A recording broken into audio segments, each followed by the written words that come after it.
میں خیالات کا کیا اظہار کروں، کہاں سے شروع کروں، یہ میری سمجھ میں نہیں آتا۔ میرا وہ بھائی تو رشتہ تھا، لیکن میرا دوست تھا۔ بھائی سے شاید کچھ بہت زیادہ تھا، لیکن میرے لیے ایک تابعدار بیٹا بھی تھا۔ قربانی بھی دینا جانتا تھا، نبھانا بھی جانتا تھا۔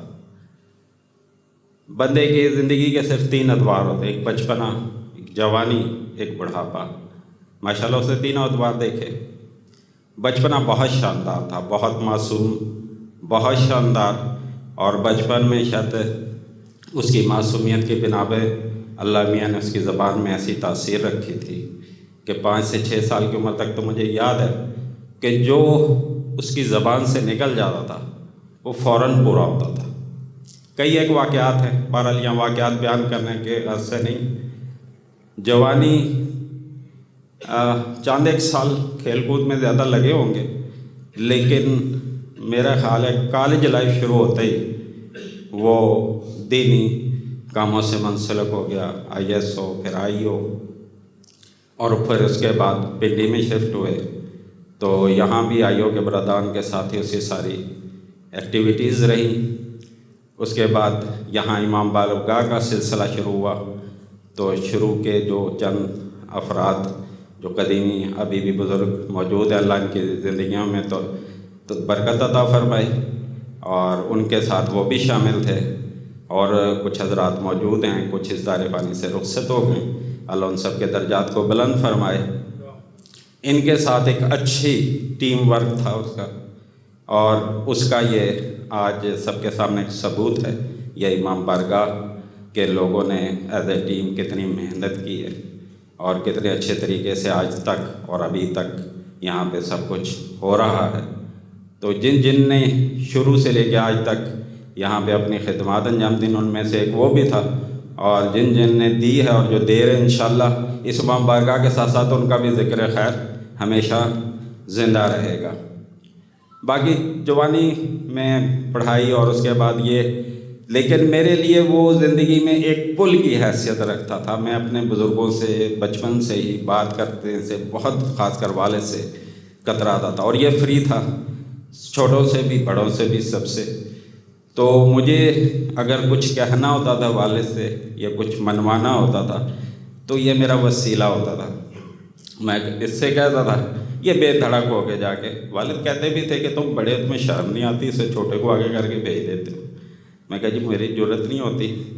کہتے ہاں یہ سر چڑھا ہوا ہے۔ میں کہا جی سر چڑھا نہیں ہے، آپ نے پیار زیادہ دیا ہوا ہے، چھوٹا ہے سب سے، اس لیے بھائیوں میں بھی بہنوں میں بھی سب اس کو لاڈ کرتے تھے، لیکن اس لاڈ سے وہ بگڑا نہیں۔ اس نے اس کا احترام کیا ساری زندگی، اسی حساب سے ہر کسی کی قدر و منزلت کی، اسی حساب سے اس نے اپنے جتنی ہمت تھی اتنی سب کے لیے جو خدمات کر سکتا تھا، خاندان کی بھلائی کے لیے، افراد کی بھلائی کے لیے، جو بہتر سے بہتر اس کے لیے ممکن تھا، جو قربانی دے سکتا تھا اس نے دی زندگی میں۔ اور دوسرا پہلو ہوتا ہے کہ دوست احباب، اس کے ماشاءاللہ دوست بھی جس طرح کی طبیعت کا وہ تھا اسی طبیعت کے اس کا حلقہ احباب بھی تھا، اس کے دوست بھی تھے، یہاں موجود ہیں۔ ہم جب 85 میں راولپنڈی سیٹل ہوئے ٹینچ باٹا میں، تو سب سے پہلے ہمارے ایک دوست شہید ہو گئے، شیخ رضا جعفری صاحب، ان سے اس کی سلام دعا ہوئی۔ اس کے بعد کیونکہ ان کے دوستوں میں جناب چودھری اسد اللہ صاحب بھی شامل تھے، ملک فرحت عباس صاحب بھی شامل تھے، تو یہ ایک 3 افراد کا، 4 افراد کا ایک گروپ تھا۔ میں ایز اے بھائی ان لوگوں کے لیے آج تک ہوں، بڑا بھائی، تو جو دوستی تھی وہ اسی کی تھی۔ اور پھر ایک کاروبار کا سلسلہ شروع ہوا، تو یہاں ڈیالر روڈ پہ ایک دکان بنائی، جنرل اسٹور تھا وہاں۔ کچھ شروع کے ہی ایام میں ہمارا چھوٹا بھائی بھی ہے اور دوست بھی ہے، اور شاندار شخصیت ہے ہارون میر صاحب۔ وہ صرف آنا جانا اور سلام دعا، اٹھنے بیٹھنے سے جو محبتیں بڑھیں وہ دونوں خاندانوں کے درمیان ایک تو روابط قائم ہوئے، اور وہ آج بھی اس کو نبھاتے ہیں اسی طرح سے جیسے ان کی زندگی میں نبھا رہے تھے۔ اور میرے خاندان میں اس کی حیثیت یہ ہے کہ وہ کہتے ہیں نا کہ وہ جگ کے بھائی ہیں، ہمیں بھی وہ بھائی کہہ کے بلاتے ہیں ہم ان کو، لیکن بچے میں نے کہا کل یار میرے پوتے پوتیاں بھی تمہیں بھائی کہہ کے ہی بلائیں گی۔ تو بہرحال یہ اس کی طبیعت کی مٹھاس ہے۔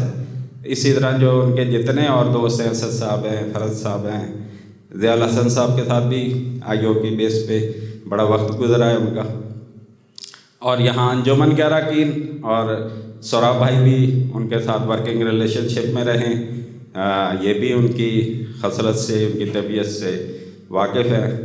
لالچ طمع زندگی میں کبھی اس کو نہیں تھا، لینا کی اس کو غرض نہیں تھی۔ کئی دفعہ دکان تھی، بہت سارے لوگوں کی طرف ادھار تھے، اس پہ ایک مشکل وقت آ گیا اس درمیان، تو وہ لوگ سامنے بھی آئے اگر اور کترانے کی کوشش کی تو یہ ان سے خود منہ موڑ لیتا تھا کہ یہ ہو سکتا ہے مجھ سے زیادہ پریشان ہو جو مجھ سے کترا رہا ہے۔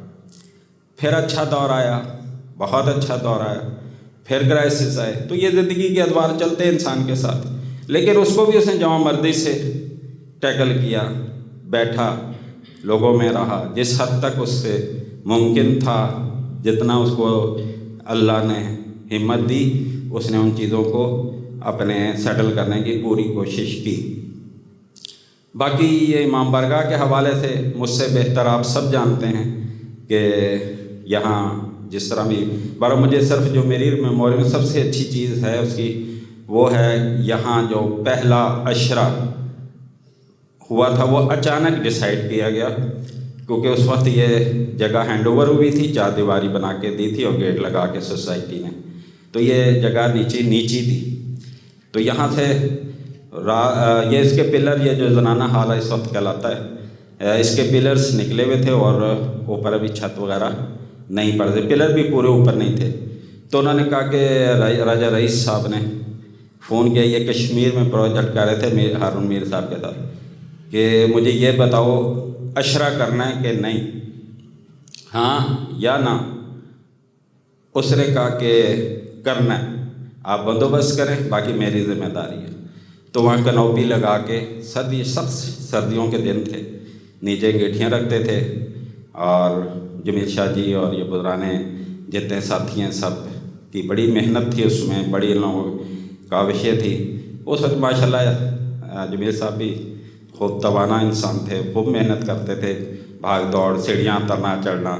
اب ہماری طرح سے وہ بھی ہمارے ساتھ ساتھ جسمانی، ظاہر ہے وہ وقت کے ساتھ نہیں رہتا، لیکن پھر بھی آج ماشاءاللہ میں دیکھتا ہوں امام بارگاہ کا کاموں میں وہ اسی طرح مجھے نوجوان توانا نظر آتے ہیں، اور اللہ ان کی ہمت میں مزید اضافہ دے۔ تو آپ سب برادران کا مشکور ہوں یہاں تشریف لانے کا، اور انجمن کی نے ان کے یاد کو تازہ کرنے کے لیے پروگرام ترتیب دیا، انجمن کا بھی مشکور ہوں اور اراکین انجمن کا بھی، اور بس آخر پہ دعا یہی ہے، اللہ آپ سب کی زندگی میں خیر و برکت عطا فرمائے، اور اس کو وہاں اس کے درجات کو بلند فرمائے، جوار معصومین عطا فرمائے، اگر اس سے کوئی کمی کوتاہی ہوئی تھی تو اسے معاف فرمائے، اور اس کی نیکیوں کا اس کو اچھا سے اچھا اجر عطا فرمائے۔ الحمدللہ رب العالمین، والسلام علی سید المرسلین و خاتم النبیین۔